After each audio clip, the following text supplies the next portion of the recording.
Welcome back to Primetime News. Special welcome to folks on OneSpotMedia.com. Up first this evening, shockwaves have been sent through sections of St. Mary and the JCF following the charge of 2 police officers.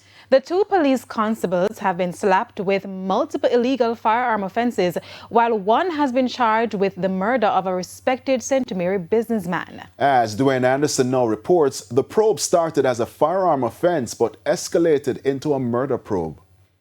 The charges were laid against the police officers based on the ruling of the Office of the Director of Public Prosecutions (DPP) after detectives submitted a comprehensive case file arising from operations conducted between February 9 to 10, 2026.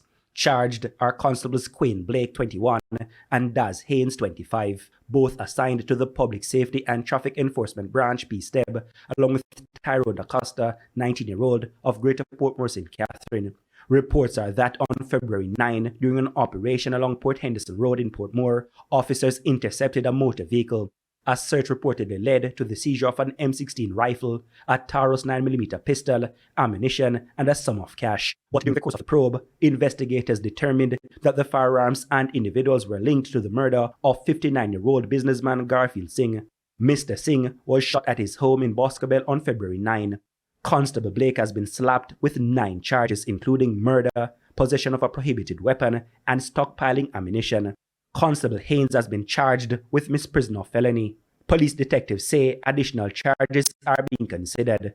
19-year-old Acosta has been charged with possession of a prohibited weapon, unauthorized possession of ammunition, and dealing in firearms and ammunition. The matter has also been reported to the Independent Commission of Investigations (INDECOM) and the JCF Inspectorate of Professional Standards and Oversight Bureau (IPROB). The JCF, in response to INDECOM's complaint that it was not aware of the probe into the 2 policemen, explained that at no point did they intend to isolate the commission from the investigation. The JCF says senior representatives of INDECOM were formally briefed during a meeting on February 19 by the JCF on the nature of the investigation. All relevant files and investigative material were made available to INDECOM. Dwayne Anderson, TVJ News.